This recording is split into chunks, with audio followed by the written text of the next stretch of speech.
Raise your hand if you think you have a fantastic memory. Raise your hands if you think you have a bad memory. A lot more hands going up right now. Here's the good news. It really doesn't matter whether you think you have a good memory or not. It's a fact that you can train your brain to remember better, to learn faster, and to achieve mastery in anything you want in your life. It is true that I broke a Guinness record in memory. It is also true that many years ago, I used to hold a world record in forgetting.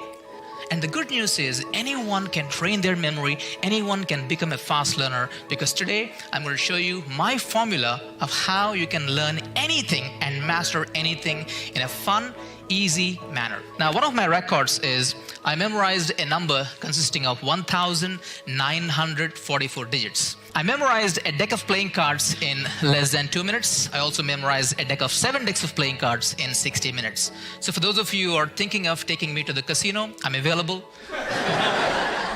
We can talk about the negotiation later on. If you learn faster, you will stand out from everyone else. If you learn faster, you can go from underpaid to overpaid. Your learning ability decides your earning capacity. Many years ago, I used to hold a world record in forgetting.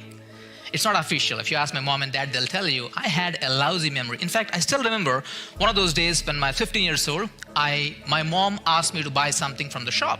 I got onto my bicycle, went to the shop, parked my bicycle, went into the shop, and as I was going into the shop, I totally forgot I went there on a bicycle. Walked out of the shop and started walking back home. And the most embarrassing thing was I realized I left my bicycle only the next day.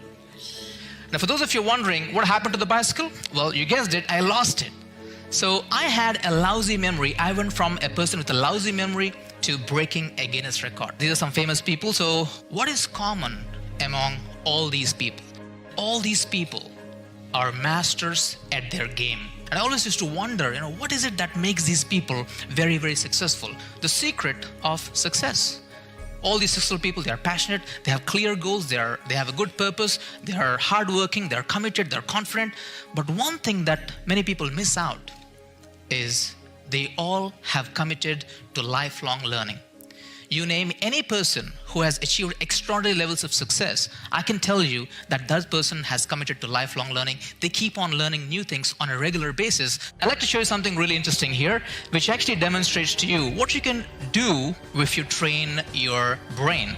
Now, I would request any 5 of you, all you need to do is to write a 6-digit number on this flip chart, write it a little big, so everyone in the audience can see. So one line, a 6-digit number. So I am going to go behind the flip chart, because I'm not going to look at these numbers for the next few minutes. All right, so if everything went well, you should be having a 30-digit number on the flip chart. Is that correct? Okay, big round of applause for everyone. Thank you very much. And please have a seat, have a seat.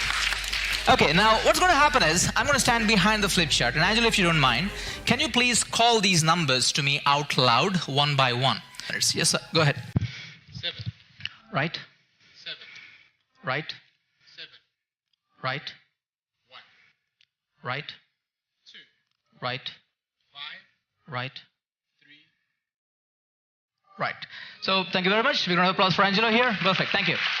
So what's going to happen is I'll try to recall these numbers from my memory and let's see how it goes in the backward sequence. Challenging myself. Who knows?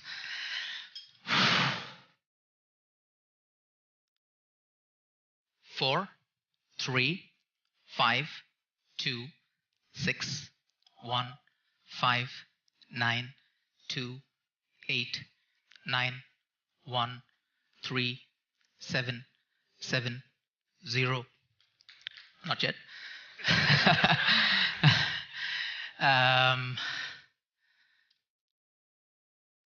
3, 0, 2, 3, 7, 6, 8, 4. It's 0, 2, 1, 7, 7, 7. Thank you very much.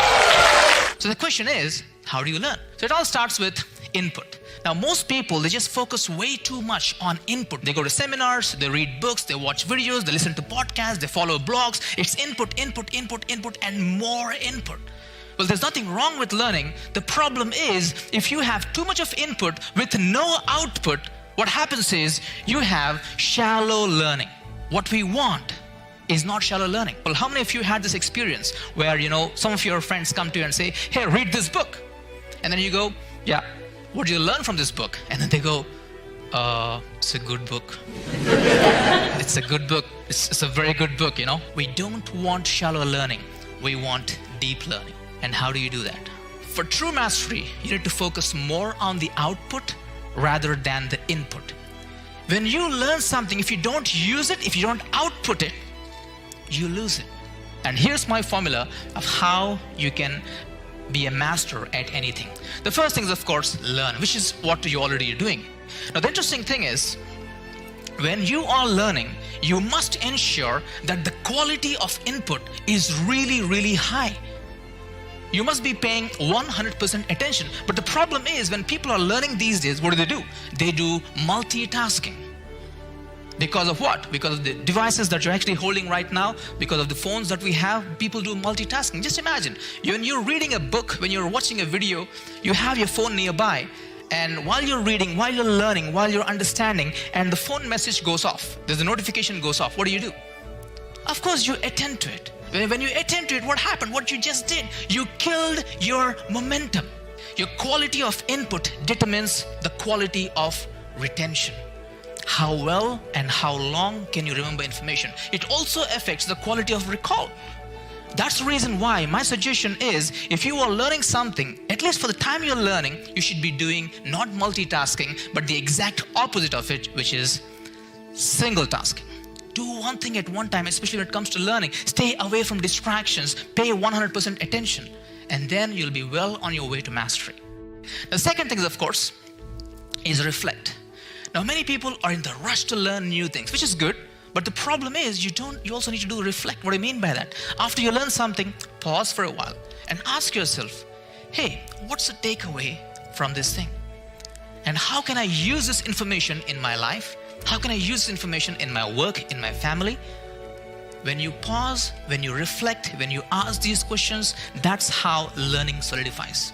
And after reflect, the next step is implement. And this is where the magic happens. And unfortunately, many people miss out on this thing. What they do is they go on learning new things, they get excited, and they feel good, they feel inspired, and they go on to learn something new. You just messed up. Now, the problem is, if you get into the habit of just learning without implementation, you know what you get? You get illusion of competence. You feel you've learned it. You feel you're competent, but it's not competence at all because you haven't implemented. So my suggestion is, when you are learning something, stop.